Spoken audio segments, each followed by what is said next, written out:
Hello दोस्तों, स्वागत है आपका मेरे यूट्यूब चैनल स्टडी फॉर खाकी पर। जैसा कि हमने एक सीरीज चलाई है, हम यूपी पुलिस के अब तक के सारे प्रीवियस ईयर पेपरों को सॉल्व कर रहे हैं।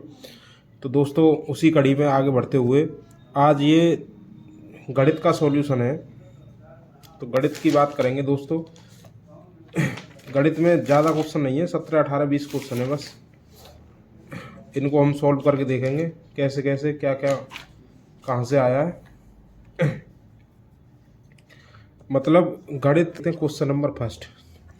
क्वेश्चन नंबर फर्स्ट क्या है? क्वेश्चन नंबर फर्स्ट आया था दोस्तों, नीचे की दी गई संख्याओं में से कौन सी संख्या वर्ग संख्या नहीं है, मतलब कौन सी संख्या पूर्ण वर्ग नहीं है। तो उसने हमें ऑप्शन दे रखे थे 1225, बी दे रखा था 2025, और सी दे रखा है 2525, और डी दे रखा है 4225। तो दोस्तों इसका जो है वो सी उत्तर सही है। कैसे सही है? 5 के घन की एक ट्रिक है। जैसे मैं लिखता हूँ 5, 15, 25, 35 और 45। तो 5 का आता है 25। ठीक, 5 का उत्तर क्या आता है? 25। तो 5 के आगे कुछ नहीं है, 5 के आगे तो 15 का आता है। जैसे 5 का तो 25, 15 क्या आता है? इस संख्या को इससे दोगुने से गुणा कर दो। इस संख्या को 2 से गुणा करेंगे तो 2 और 5 का आएगा 25। तो 225। 15 का कितना होता है? 225। ऐसे ही ये है 3, इसका 3 से गुणा कर दो। तो 3 से जब गुणा करेंगे तो इसका 3 दूनी 6, और ये आ गया 25। पीछे 25 ही आएगा। चौथा, तो पीछे तो 25 आएगा ही, तो 3 का गुणा 4 से कर दो। तो 35 का हो गया 1225। और 5 का यहाँ आ गया 25, और 4 का गुणा 5 से कर दो, मतलब 4 का गुणा 5 से कर दो, तो ये हो गया 2025। ठीक है, तो ये चीज़ हमें समझ में आ रही है कि 1 का गुणा 1 से। अब मेरे को बताओ 12, तो 12 तो यहाँ है, मतलब 3 गुणा 4 है कि नहीं? 20 मतलब 4 गुणा 5 है कि नहीं? 42 मतलब 6 गुणा 7। अब इसमें जो 25 आ रहा है इसको हम कैसे मानेंगे? इसको हम मतलब 25 5 गुणा 5 होता है, जबकि यहाँ अगर 30 25 होता तो ये भी पूर्ण वर्ग होती। तो ये शॉर्ट ट्रिक है। वैसे आपको देखना है तो एक एक भैया पूर्ण वर्ग ऐसे ऐसे करके देखिए। 20 25 ये हद का भागविधि से है, भागविधि से ऐसे निकालते हैं। जैसे इसका देखते हैं, 4 चौक 16, 4 का तो नहीं है, तो 4 चौक 16, 55 25 ज़्यादा हो जाएगा, तो 4 का इससे करते हैं। तो यह 4 चौक 16, तो यहाँ 4 इसमें गए तो 4, और इससे ये गए तो 25। ठीक, अब इसमें इसका दोगुना लिखते हैं, दोगुना तो 8, और 5 से गुणा करेंगे तो यहाँ भी 5 है, तो 55 25, और 8 5 40 और 2 42। तो ये पूर्ण वर्ग है। ऐसे देखते 45 का। तो आपको ये नहीं करना है, आपको ये ट्रिक याद करनी है और इससे ये सॉल्यूशन करना है। तो पहला क्वेश्चन दोस्तों आपकी समझ में आ गया होगा। अब बढ़ते हैं दूसरे क्वेश्चन पे। क्वेश्चन नंबर 2 है दोस्तों कि सरल करके बताएं। सरल करके मतलब सरलीकरण को हल करने के लिए सबसे उपयुक्त विकल्प है। तो सरलीकरण क्वेश्चन नंबर 2 हमें दे क्या रखा है? हमें दे रखा है 60 भागित 5 गुणा 16 माइनस 8 भागित 2 और भागित 3। तो इसके जो ऑप्शन दे रखे हैं वो दोस्तों में दे रखे हैं 48 और 16 और 1 और 32। तो इसका देखो, इसका उत्तर जो आएगा दोस्तों 2 4 4 और 12 12 और 3 चौक 12 और 12 5 60 और इसका 24 दूनी 48। ये उत्तर इस आएगा 12 चौक 48। 24 दूनी 48 करो, 12 चौक 48 करो।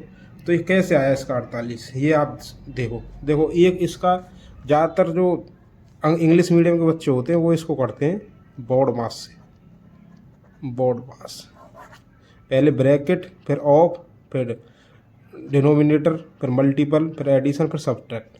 और हम जो याद रखते हैं वो रखते हैं को का भाग योग। को का भाग योग कैसे? पहले तो कोष्टक, फिर का जो चिन्ह होगा, फिर उसके बाद भाग, फिर गुणा, फिर योग, जोड़, और फिर घटा। इस चीज़ को आप याद रखना है। मुझे तो ये याद है, मुझे ये समझ में नहीं आता क्योंकि मैं भाई हिंदी मीडियम से पढ़ा हुआ हूँ। तो इसके लिए सबसे पहले क्या करेंगे, सबसे पहले कोष्टक खोलेंगे और कोष्टक में भी सबसे पहले भाग गुणा योग और घटा भी करेंगे। तो सबसे पहले इसका भाग करें, तो भाग इसके गया तो यहाँ आ गया 4 और 16 में से 4 गए तो यहाँ बचे 12। कितने बचे? 12। अब यहाँ हम लिख लें 60/5 गुणा 12/3। ये वाला 3 ये रहा भाग में ही है, ये टोटल जो निकल गया ये 12 है और ये 60/5 मतलब ये है।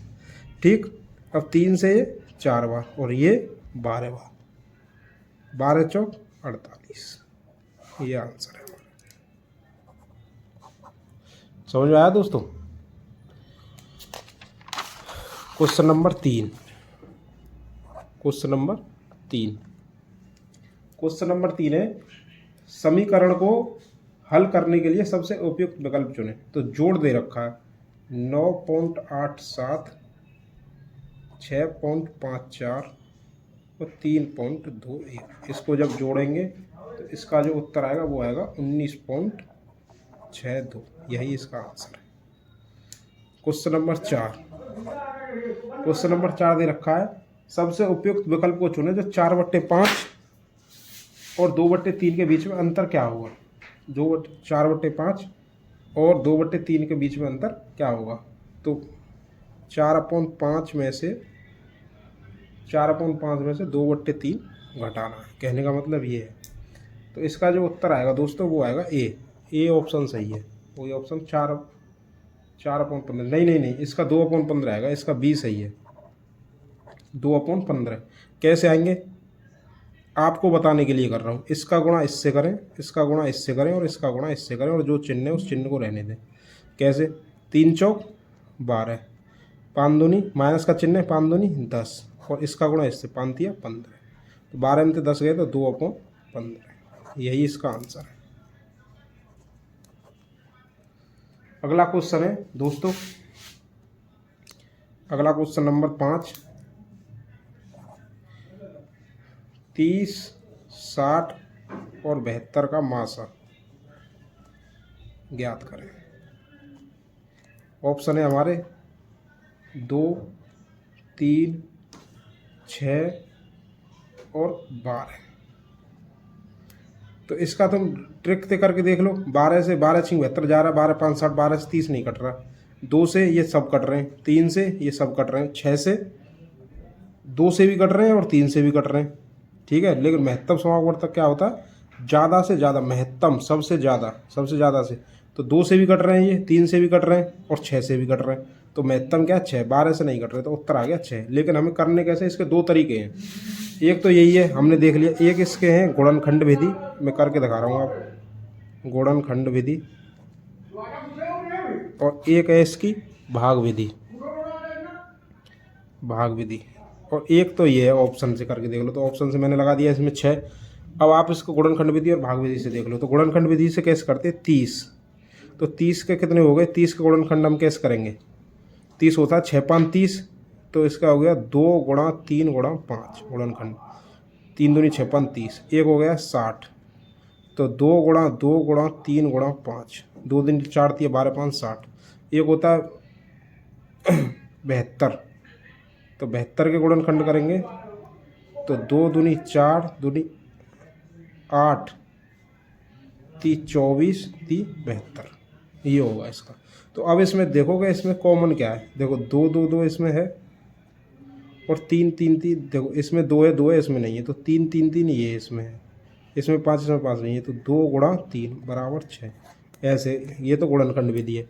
भाग विधि से कैसे करते हैं दोस्तों? भाग विधि से ये सबसे छोटे से गुणा करें, भाग दें उससे 60 में। तो 30 दूनी 60, ये तो पूरा चला गया। अब 30 से भाग दें 72 में, तो 30 दूनी 60, बचे कितने? 12। 12 से दें 30 में, तो 12 दूनी 24, बचे कितने? 6। 6 से दें 12 में, तो 6 दूनी 12। तो जो उत्तर ये आता है यही इसका आंसर है भाग विधि से। तो 6 इसका उत्तर हुआ। समझ में आया दोस्तों? देख लीजिए एक बार। ठीक, क्वेश्चन नंबर है हमारा 6। क्वेश्चन नंबर 6 क्या है? 15, 30 और 24 का मासा होगा। तो ऑप्शन हमारे दे रखे हैं 60, तो ये तो होगा नहीं क्योंकि 24 से नहीं कट रहा। 60, 240, 240 तो भैया सबसे कट रहा है, 15 से भी कट रहा है ये तो 240 करके कर 15 8 120 और 15 16 बार कट रहा है, 15 8 120 और 15 8 120, 240 हो गया। 180, 180 और इसका है 120। तो महत्तम समापवर्तक इसका याद करना है, इनमें से कौन सा है। तो महत्तम समापवर्तक देखो 2 ट्रिक हैं इसकी महत्तम समापवर्तक की। ऐसे एक तो ये तो है 15 30 24, तो इसका वैसे इसका 120 है, 15 से 15 8 120, 30 ये 24 5 120, इसका ये है, ये तो इसका दुगना हो गया, ये तो सबसे ज़्यादा ही है महत्तम समापवर्तक ये तो इसका मल्टीपल है। 60 ये 180 24 से नहीं कटेगा शायद, ठीक। तो हम इसको करके देखते हैं एक बार। इसका 120 उत्तर है। सबसे पहले 2 से भाग दें तो 15 में तो जाएगा नहीं, 30 में चला जाएगा 15 बार, और ये चला जाएगा 12 बार। फिर 2 से दें तो 15 15 6, फिर 2 से दें 15 15 और 3, फिर 3 से दें 5 5 1, फिर 5 से दें तो 1 1 1। तो इनको गुणा कर लें, 5 तिया 15 दूनी 30 दूनी 60 दूनी 120, यही मैं बता रहा था आपको, यही इसका आंसर है। समझ में आया दोस्तों। अगला क्वेश्चन है दोस्तों, अगला क्वेश्चन है आपकी स्क्रीन पर होगा 7वां क्वेश्चन कि यदि किस 21 चॉकलेट को, टोटल चॉकलेट कितनी है 21 चॉकलेट, यदि 21 चॉकलेट को 5:2 के अनुपात में साझा की जाती है तो छोटे हिस्से में कितनी चॉकलेट आएंगी। तो देखो कितने अनुपात में की जाती है 5:2। 21 चॉकलेट को आप बोलो, मैं कह रहा हूँ कि आप एक तो आपको 5 देनी है, एक को आपको 2 देनी है, तो टोटल कितनी चॉकलेट होती 7। लेकिन वो कह रहा है चॉकलेट 7 नहीं है, कितनी है 21। तो कितने गुना आप बैठा है 3 गुना पे, 3 गुना, तो इनका भी 3 गुना कर दो तो ये हो जाएंगी। बड़े वाले हिस्से में 15 आएंगी और छोटे वाले हिस्से में 3 गुना करेंगे तो 6 आएंगी। तो छोटे वाले का उत्तर 6 है। 6 का मतलब ऑप्शन बी सही है। समझ में आया दोस्तों, यही है बस, इसकी कोई ट्रिक नहीं है। वैसे इसका सॉल्यूशन अगर आप करोगे तो इसका ये है अगर एक तो तरीका ये है जो फास्ट तरीका, और वैसे जो बड़ा तरीका है वो इसका ये है कि बड़ा हिस्सा को 5x मानो, छोटे हिस्से को 2x मानो, ठीक। टोटल हो गई 7x, 7x की वैल्यू दे रखी है 21, तो x की वैल्यू हो गई 21/7 बराबर 3। तो x की वैल्यू 3, यही x की वैल्यू है, यही x है जो मैंने आपको बताई। x की वैल्यू हो गई 3, तो छोटे हिस्से में 2x है, तो 2 गुणा 3 बराबर 6। अब आप ऐसे कर लो या आप ऐसे कर लो, ये पेपर पास कराएगा, ये कंपटीशन बढ़वाएगा, ये भीड़ घटवाएगा, ये तरीका पेपर पास ऐसे होगा। समझ रहे हो। नेक्स्ट क्वेश्चन है दोस्तों 8वां क्वेश्चन है, महिमा ने एक परीक्षा में 175 में से 126 अंक प्राप्त किए, तो महिमा द्वारा प्राप्त किए गए अंकों का प्रतिशत क्या है। महिमा द्वारा मतलब देखो जो टोटल होता है वो नीचे लिखा जाता है। आपको भी नंबर मिले होंगे 100 में से 10, तो 10 ऊपर लिखे रहते होंगे, 100 नीचे। आपने कभी कॉपी चेक की होंगी तो, या आपको नंबर मिले होंगे, मान के चलो किसी विद्वान आदमी को 90 में 100 में से 90, तो 90 ऊपर लिखा जाता है। जो पूर्णांक होता है वो नीचे लिखा जाता है। तो पूर्णांक हमने नीचे लिख लिया, प्राप्तांक में लिख लिया ऊपर, और ये देख रहे हैं कि कितने % नंबर मिले, तो गुणा में कर देते हैं 100। तो इसके लिए दोस्तों इसको 25 से काटो, 25 सत्ते 25 और 25 चौक 100, ठीक। 25 से जब 25 से मैं इसको काट 7 से भाग दूंगा, 7 चौक 7 एकम 7 और 7 अट्ठे 56, 18 सत्ते 126 गुणा 4, 18 चौक 72, तो 72% होता है। ऑप्शन बी सही है इसमें। समझ में आया दोस्तों। हमेशा प्राप्त पूर्णांक को नीचे लिखो, पूर्णांक को, और प्राप्तांक को ऊपर लिखो, प्राप्तांक, और गुणा परसेंटेज के लिए कर दो गुणा में 100, और इसको जब आप सॉल्व करेंगे तो उत्तर आपको निकल आएगा। दोस्तों हमारा नेक्स्ट क्वेश्चन है क्वेश्चन नंबर 8, क्वेश्चन नंबर 9। तो क्वेश्चन नंबर 9 दोस्तों बताता है कि रमेश ने एक वस्तु 434 रुपये में बेचकर, मतलब ये है इसका सेलिंग प्राइस, विक्रय मूल्य कहते हैं इसको, विक्रय मूल्य। 434 रुपये में बेचकर 24% लाभ कमाता है, 24% लाभ, प्रॉफिट है 24%। तो रमेश द्वारा किस वस्तु पर खरीदी थी, तो सीपी ज्ञात करना है हमको, क्रय मूल्य। कोई दिक्कत? तो दोस्तों दो तरीके से हम इस क्वेश्चन को करेंगे, ठीक। सबसे पहले आप देखिए, इसका एक फॉर्मूला बहुत से ट्रिक रखवाते हैं कि इस तरह का वो हो, तो ट्रिक को याद कर लें। ट्रिक से मैं करूँगा नहीं, मैं इस वाले दूसरे फॉर्मूले से करूँगा, मैं आपको दिखाऊंगा। तो इसका जो क्रय मूल्य का फॉर्मूला होता है, सीपी क्रय मूल्य का फॉर्मूला होता है 100 गुणा SP अपॉन 100 प्लस प्रॉफिट। तो इसको कैसे करेंगे, 100 SP कितना है हमारा 434 बटे 100 प्लस प्रॉफिट 24, तो ये हो गया 100 प्लस 24 बराबर 124।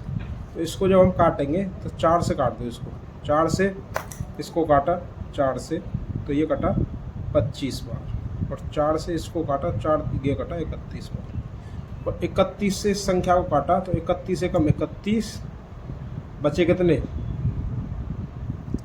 12, और 12 और फिर 124, 31 चौके 124 होते हैं, तो ये 14 बार कट गई 31, तो 25 गुणा 14, तो 14 5 70 की 0, आंसर लगा 7, और 14 दूनी 28 और 7 35, तो 350 इसका आंसर आ गया। वो 350 रुपये की वस्तु थी, 24% लाभ पर बेची, तो 434 रुपये की 434 रुपये की बिक गई, ठीक। अब इसका दूसरा तरीका देख लेते हैं। दूसरा तरीका क्या है कि मान लो वो वस्तु जो है 100 रुपये की थी, सीपी उसका क्या था 100, और जब 24% लाभ का बेची तो वो कितने की बेची होगी 124 की। बिल्कुल सही बात है, कोई दिक्कत तो नहीं है इसमें कुछ, 124 की। अब वो कह रहा है कि भैया हमने वो 124 पे नहीं बेची, वो हमने बेची है 124 पे नहीं बेची, वो हमने बेची है कितने की 434 की। यहाँ तक आपकी समझ में आ रहा है? तो जब 124 की वैल्यू 124 यूनिट की वैल्यू हमें दे रखी है 434, और हमें 100 यूनिट की, तो 1 यूनिट की वैल्यू कितनी हो गई, 1 यूनिट की वैल्यू होगी 434 बट्टे, फॉर्मूला कहाँ से आते हैं वो देखना, 434 बट्टे 124, 1 यूनिट की वैल्यू, और 100 यूनिट की वैल्यू कितनी हो गई, ये फॉर्मूला ही हमारा डिजाइन हो जाएगा, जिसको याद करने की ज़रूरत नहीं है, 434 बट्टे 124 गुणा 100। तो ये फॉर्मूला आ गया कि नहीं दोस्तों, ये चीज़ ये है कि नहीं, 100 434 434 124 124। तो आप सीखिए, ये पेपर में आप ट्रिक बदल जाएगी, तो ये चीज़ नहीं बदलेगी, फॉर्मूला बदल जाएगा, ये फॉर्मूला गलत हो जाएगा। अगर क्वेश्चन की भाषा थोड़ी भी चेंज हो गई तो ये चीज़ गलत होगी, ये चीज़ गलत नहीं होगी, ये आपको पेपर पास करवाएगी ये चीज़। तो इसको सॉल्यूशन हमने कर ही लिया है, 25 गुणा 14 बराबर 350, तो उत्तर आएगा 350। ये उत्तर सही है, ये ऑप्शन। समझ में आया दोस्तों? समझ में आ गया हो तो कमेंट कर दें, कमेंट करके बताएं। नेक्स्ट क्वेश्चन पे हम आ जाते हैं। लाइक करें, चैनल को फॉलो करें, सपोर्ट करें हमारा, जिससे हम आगे वीडियो बनाएं। 10वां क्वेश्चन है इसका कि 12% की छूट देने के बाद एक खिलौना 132 रुपये का पड़ता है। छूट हमें डिस्काउंट कितना दे रखा है, डिस्काउंट मतलब छूट 12%।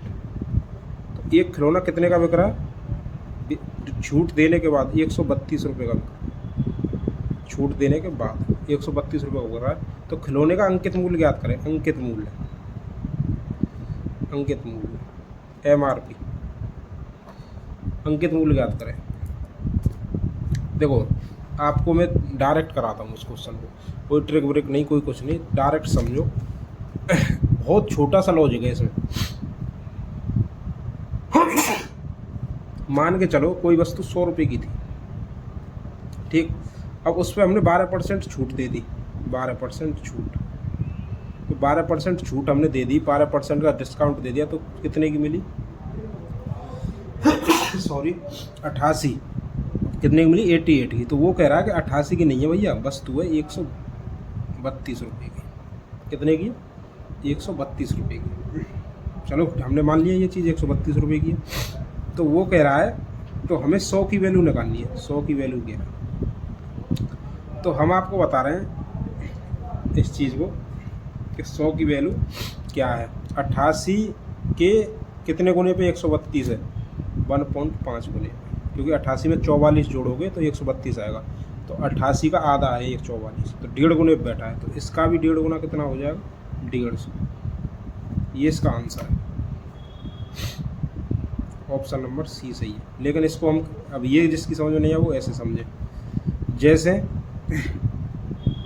88 यूनिट की वैल्यू क्या दे रखी है, 88 यूनिट की वैल्यू दे रखी है 132, सही है, ये चीज़ समझ में आ रही है। तो 1 यूनिट की वैल्यू क्या दे रखी है, 1 यूनिट की वैल्यू क्या होगी, 132/88, ये चीज़ तो आपको समझ में आई होगी। और 100 यूनिट की वैल्यू क्या होगी, 132/88 गुणा में 100। तो मैं इसको 4 से काटता हूँ, ठीक है, 4 से मैंने ये काटा, जो 4 दिया 12 और बचा 1 और 4 दिया 12, और मैं इसको काटता हूँ, ये कट गया 22, ठीक है।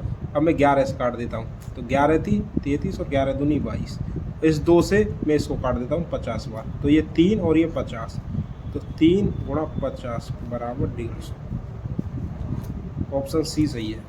समझ में आया कि नहीं दोस्तों? लाइक करें, फॉलो करें, वीडियो को लाइक करें, सब्सक्राइब करें, चैनल को सपोर्ट करें हमें। अगला क्वेश्चन देखें, अगला क्वेश्चन नंबर है 11। क्वेश्चन नंबर 11 दोस्तों, 11 क्या कह रहा है, 4% वार्षिक ब्याज की दर आर, रेट हमें क्या दे रखा है 4%, और 2500 रुपये का 3 साल का ब्याज होगा, 2500 रुपये का 3 साल का ब्याज। टाइम कितना दे रखा है हमें, टाइम दे रखा है हमें 3 साल। तो इसका हो गया 3 चौक 12 और 12 25 गुणा 12 कितना हो गया 25, 250 और 250 और 25 दूनी 50, 300। तो इसका 300 उत्तर आ रहा है, 300 मतलब ऑप्शन डी सही। अब मैंने कैसे कर दिया वो देखें आप, 2 तरीके हैं इसके, 2 तरीके हैं इसके। एक तो ये तरीका है इसका, इसके हम कई तरह से सवाल करेंगे कैसे करते हैं। एक तो इसका फॉर्मूला डायरेक्ट, मूलधन गुणा दर गुणा समय बटे 100, ठीक है। तो मूलधन कितना है 2500, दर कितनी है 4%, समय कितना है 3/100, तो 0 से 0 0 से 25 चौक 100 और 100 दिया 300। एक तो तरीका ये, एक तरीका क्या है कि 2500 आर दे रखी है हमें 4%, 4% को हम क्या लिख सकते हैं 4/100 मतलब 1/25। तो पहली साल इसका 1/25, दूसरी साल 1/25, तीसरी साल 1/25। 1/25 का मतलब है पहली साल 100 इसकी ब्याज आएगी, मतलब 1 साल की ब्याज 100 है, तो 1 साल की ब्याज 100, दूसरी साल की ब्याज 100, तीसरी साल की ब्याज 100। ये लिखने की ज़रूरत नहीं है, जब 1 साल की ब्याज 100 आ रही है साधारण ब्याज, तो 3 साल की कितनी होगी 300। इनको तीनों को जोड़ेंगे तो चक्रवृद्धि ब्याज ऐसे ही करवाऊंगा मैं आपको, तो ये होगी 300। एक तरीका ये है। एक तरीका सबसे अच्छा ये है कि भैया हमें पता है, जब हमें ये चीज़ याद हो जाएगी कि 0 से 0 तो कटेगी, तो आएगा बचेगा 25 और 3 चौक 12, तो मैंने माइंड में किया, तो 12 गुणा 25, तो जब 12 गुणा 25 करेंगे तो आएगा 300। अब 12 गुणा 25 कैसे करना है, तो 12 गुणा 25 को आप 10 + 2 गुणा 25 लिख सकते हो दिमाग में। तो 25 से 10 का गुणा करा तो 250, 25 से 2 का गुणा करा 50, तो 250 और 50 बराबर 300। तो ये मैंने ट्रिक ये लगाया था, जो ऑप्शन वो ऐसे लगाया था। समझ रहे दोस्तों? कैलकुलेशन करते करते फास्ट हो जाएगी, इस तरीके से करें। आगे क्वेश्चन दोस्तों 12वां क्वेश्चन है, क्वेश्चन नंबर 12। क्वेश्चन नंबर 12 क्या है, 10% चक्रवृद्धि ब्याज दर पर 1400 रुपये का 2 साल का ब्याज कितना होगा। तो इसके 2 तरीके हैं दोस्तों, 2 तरीके, दोनों तरीके से हम आपको बताएंगे। हमें अर्थ का मूलधन दे रखा है, जिसको पी मूलधन दे रखा है 1400, और दर दे रखी है 10% और टाइम दे रखा है 2 वर्ष। तो चक्रवृद्धि ब्याज का फॉर्मूला है जो मुझे आज तक याद नहीं हुआ, अब मैंने तुम्हें पढ़ाने के लिए थोड़ा सा याद किया है, आज तक याद नहीं हुआ, और ना मैंने आज तक दर चक्रवृद्धि ब्याज किसी फॉर्मूले से आज तक निकाली। चक्रवृद्धि ब्याज का फॉर्मूला ही याद नहीं था, आज तो आपको पढ़ाने के लिए याद किया केवल, बताने के लिए। मैं कैसे करता हूँ वो भी बताऊँगा। तो चक्रवृद्धि ब्याज का जो फॉर्मूला होता है वो होता है P1 + R/100 की पावर t माइनस 1। ये होता है भैया, क्या फॉर्मूला है, इतना तो फिजिक्स केमिस्ट्री में भी नहीं पढ़ा हमने। तो इसको हम कैसे करेंगे, 1400 और ये 1 प्लस r कितना है 10/100 का स्क्वायर, 2 साल है माइनस 1। तो ये हो गया 1400 और ये हो गया 100 एकम 100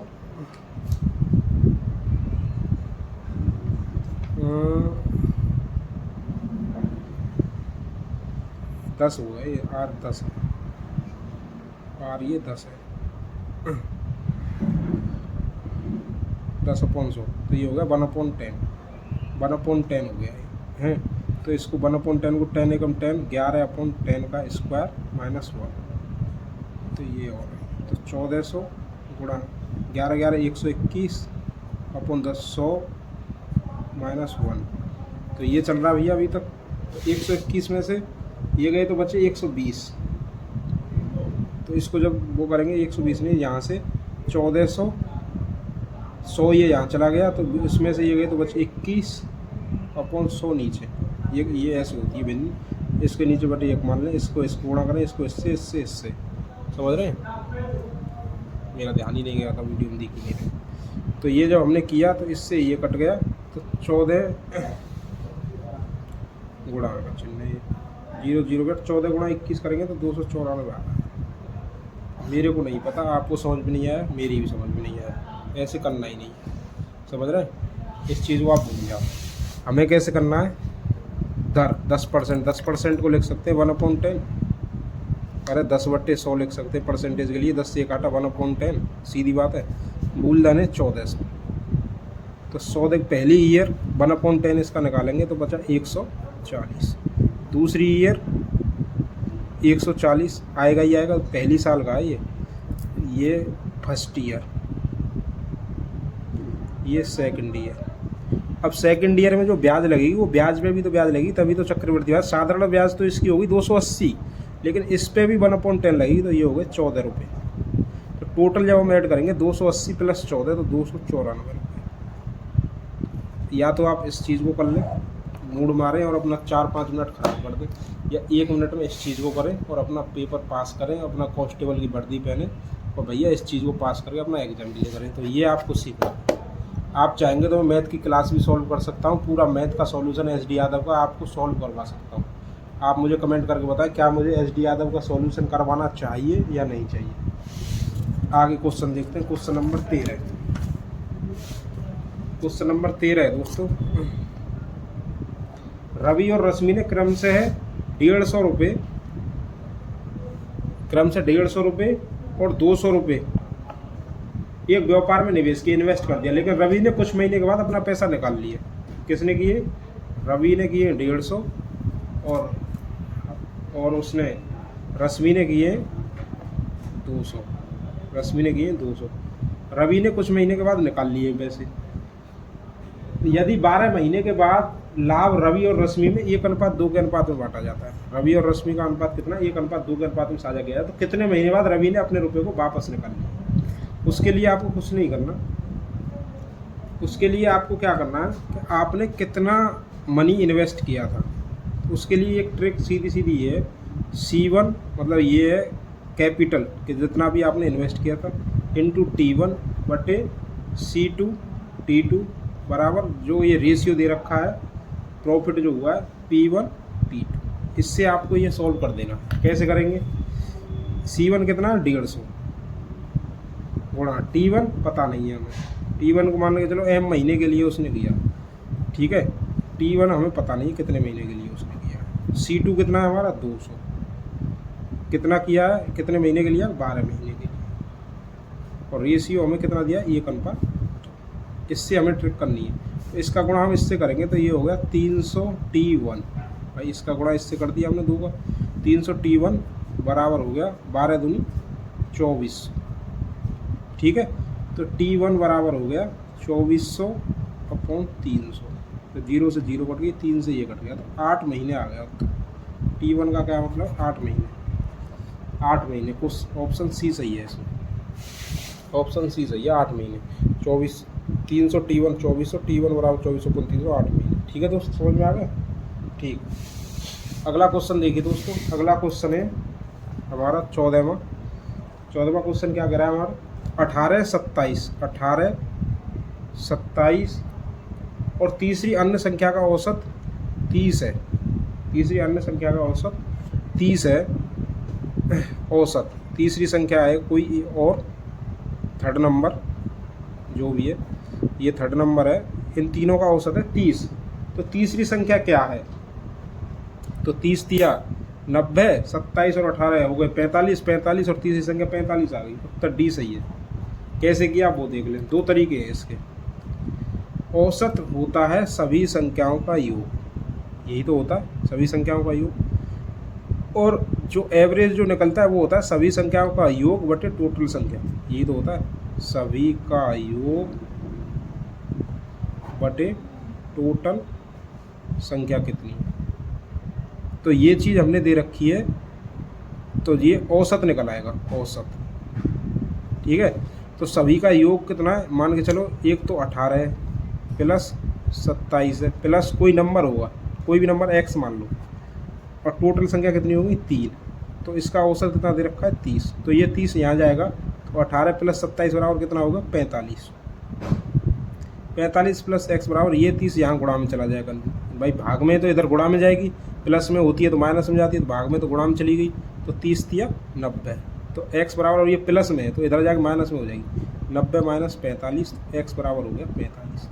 तो उत्तर आ गया ये 45। लेकिन तीसरी हमें कैसे करनी है, सीधी सीधी मानो आप कि जब औसत 30 है तीन संख्याओं का, तो टोटल कितना हुआ होगा 90। तो दो संख्या गई 18 और 27 45। तो जब 45 को मैं इसमें से घटाऊंगा तो जो दूसरी संख्या आएगी वो 45 बचेगी, 90 में तो 45 गई, तो 45। या तो आप ऐसे करें या आप ऐसे करें। तो ये जब करते करते जब आपको अभ्यास हो जाएगा तब आप ऐसे करेंगे, समझ रहे? आगे देखते हैं दोस्तों 15वां क्वेश्चन। 15वां क्वेश्चन दोस्तों, 15वां क्वेश्चन है, ए किसी कार्य को 48 दिन में पूरा करता है। ए किसी कार्य को कितने दिन में करता है? 48 दिन में। बी किसी कार्य को 60 दिन में पूरा करता है। बी किसी कार्य को कितने दिन में करता है? 60 दिन में। अगर वे एक साथ कार्य करें तो इसे पूरा करने में कितना समय लेंगे? तो ए प्लस बी मिलके कितना करेंगे? दोस्तों बहुत से लोग, एक तरीका ये है कि ए करता है 48 दिन में, बी करता है 60 दिन में।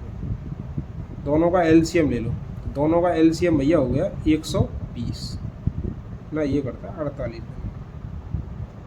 48 दिन में। दोनों का एलसीएम आप ले लो। और भी एक और ट्रिक है इसकी, बहुत इजी वे में कर सकते हैं हम इसको, उससे भी इजी है, लेकिन आप इसको समझो। तो इसका जो एवरेज ले लिया वो हमने ले लिया 240। तो ये टोटल वर्क है हमारा 240।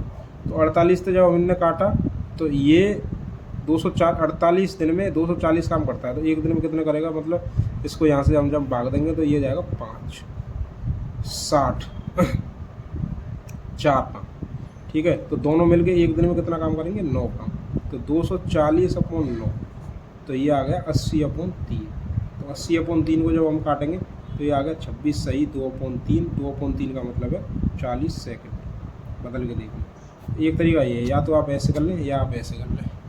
ठीक, जो आपको अच्छा लगे उस तरीके से आप इसको कर लीजिए। तो दोस्तों हमारा जो अगला क्वेश्चन है 16वां, वो है एक व्यक्ति राजेश है। राजेश क्या करता है? राजेश 5 मीटर प्रति सेकंड की गति से पैदल चल सकता है या 20 मीटर प्रति गति से साइकिल से चल सकता है। वह परिवहन के दोनों तरीकों से संयोजन 600 मीटर की दूरी तय करने के लिए 45 सेकंड का समय लेता है। तो राजेश ने कितनी देर तक साइकिल चलाई? ये इसका उत्तर है। राजेश ने कितनी देर तक साइकिल चलाई? पैदल कितना चल सकता है? पैदल किस गति से चल सकता है? 5 मीटर प्रति सेकंड। और साइकिल से कितना चल सकता है? 20 मीटर प्रति सेकंड। 600 मीटर की दूरी तय करने के लिए कितना समय लेता है? 45 सेकंड। 600 मीटर की दूरी तय करने के लिए। तो राजेश ने कितनी देर तक साइकिल चलाई? क्वेश्चन ये है, आपको पता है एक फॉर्मूला होता है केवल चाल बराबर दूरी बट्टे समय, पता है आपको। दूसरा होता है समय बराबर दूरी बट्टे 4। इसी फॉर्मूले से बना है। समय यहाँ चला गया, 4 यहाँ चली गई। कोई दिक्कत? यहाँ तक कोई दिक्कत नहीं होनी चाहिए आपको। मैं कह रहा हूँ कि कुल दूरी कितनी है? कुल दूरी है 600।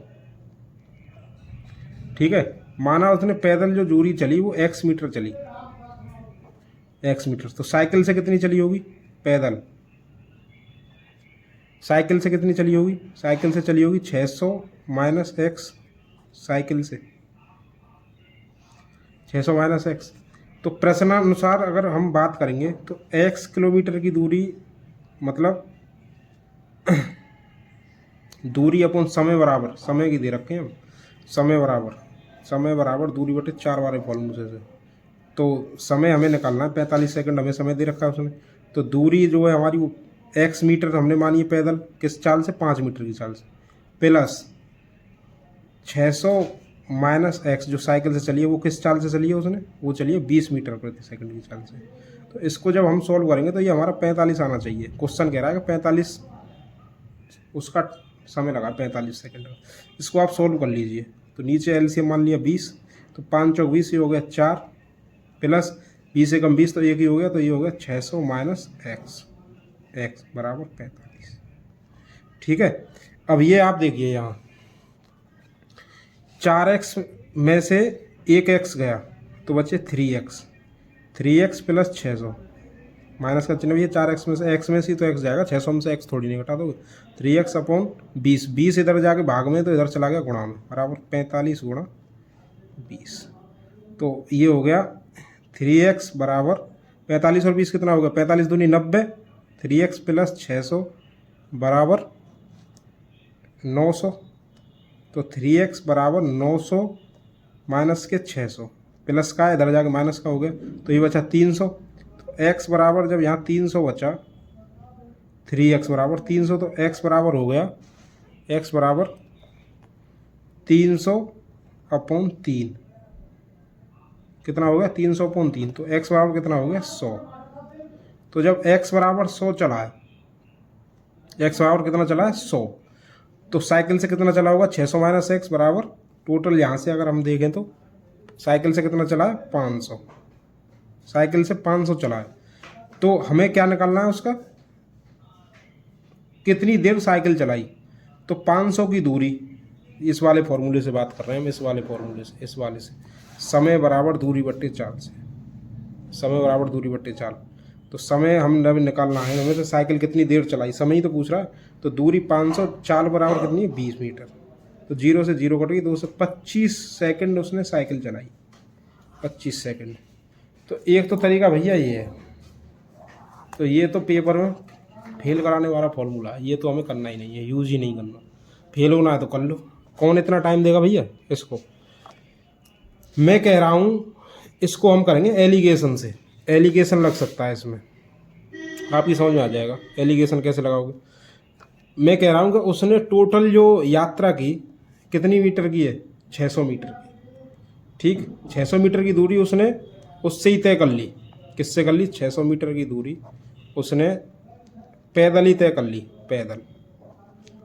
ठीक है। तो कितना हो गया ये हो गया 5 से जब इनसे काटेंगे तो 120 पैदल। और मैं कह रहा हूँ कि उसने टोटल दूरी साइकिल से ही तय कर ली, साइकिल से ही। तो ये हो गया 600 अपॉन 20, तो ये हो गया यहाँ 30। तो अगर पैदल करता तो 120 सेकंड लगती, साइकिल से चलता तो 30 लगती। लेकिन वो कह रहा है भैया ना तो 120 लगी ना 30 लगी, लगी कितनी है? 45। लगी कितनी है? 45। तो ये भैया एलिगेशन ऐसे लगता है, आप देखना। तो ये 15 जाता है और ये इसमें से 80 में से ये गया तो 75। समझ में आ रही है ये चीज़?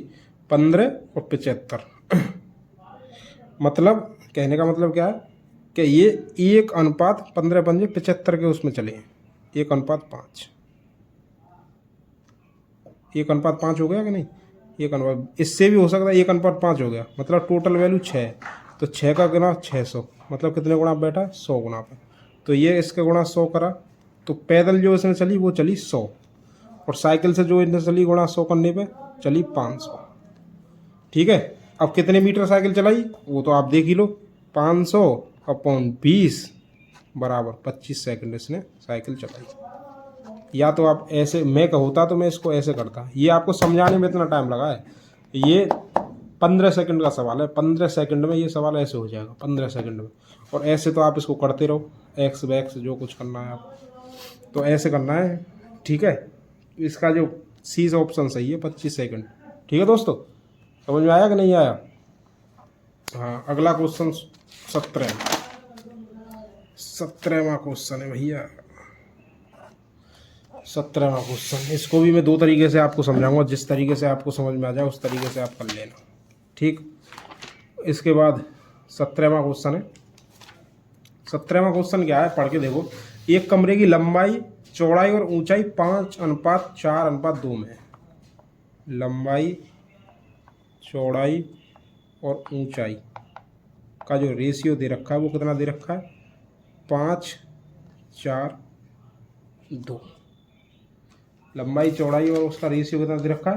5:4:2। अब वो कह रहा है यदि लंबाई को 20% और चौड़ाई को 25% बढ़ा दिया जाए।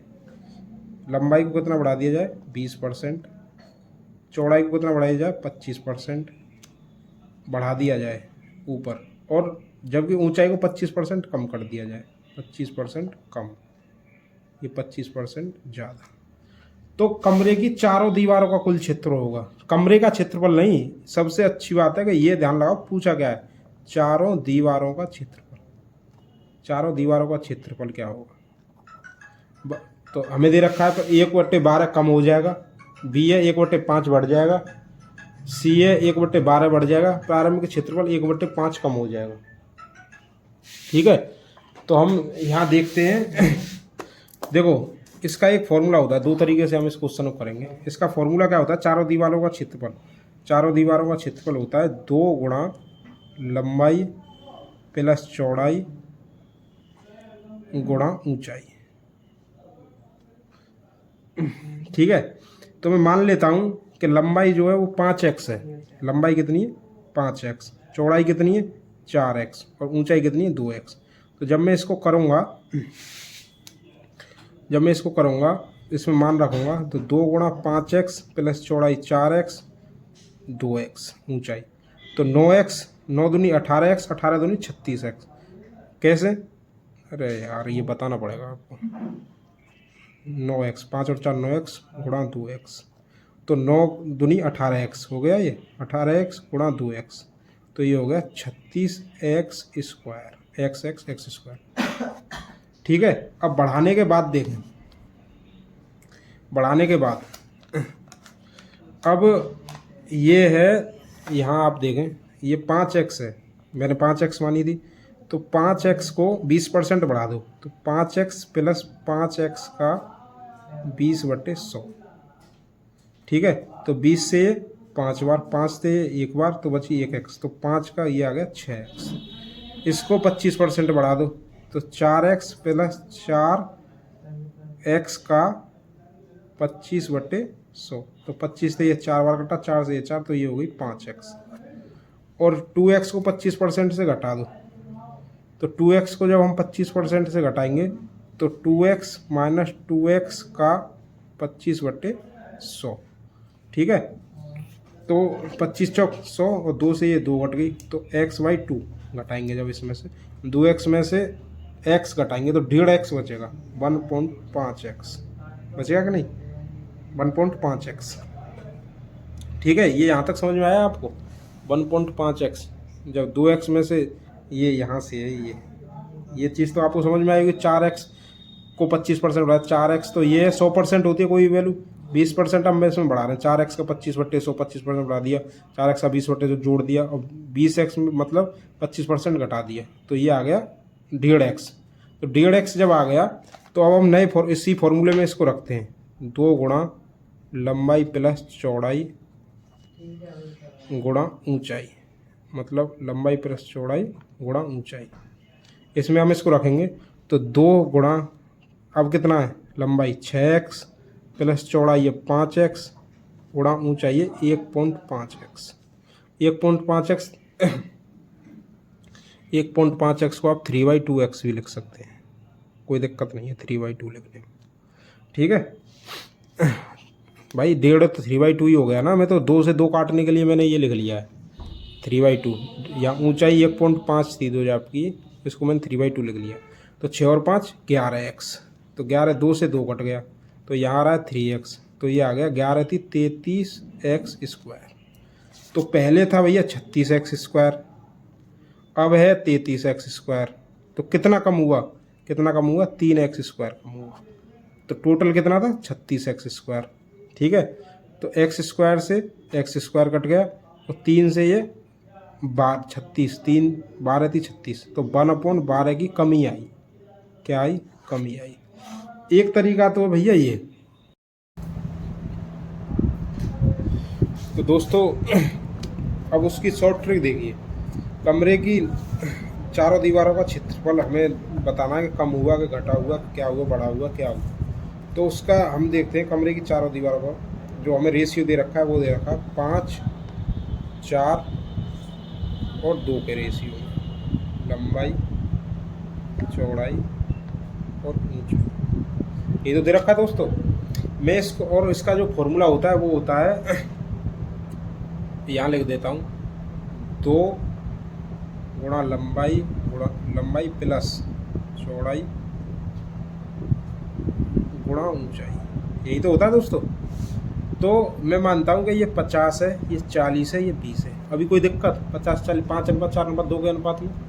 ठीक है, मैं इसमें क्या करना है, हमें इसमें 20% की वृद्धि करनी है, 20% की, इसमें 25% की वृद्धि करनी, और इसमें क्या करना है, हमें 25% की कमी करनी है।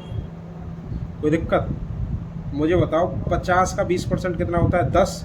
तो 50 जब का 10 किया तो ये हो गया 60। 40 का 25% होता है 10, तो ये हो गया 50।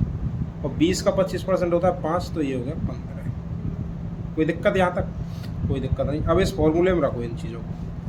तो पहले जो इसका क्षेत्रफल था, 2 गुणा लंबाई प्लस चौड़ाई बराबर 5 और 4 9, 90। तो ये हो गया 180 गुणा 20, तो ये हो गया 3600 पहले जो था। बाद में जो था वो हुआ 2 गुणा लंबाई प्लस चौड़ाई गुणा ऊंचाई, तो फॉर्मूला ये रहा 2 गुणा लंबाई प्लस चौड़ाई।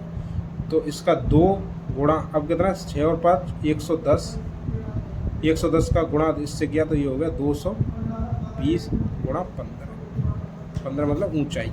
तो 0 15 दूनी 30 की 0 हासिल लगा 3, और 15 दूनी 30 और 3 33।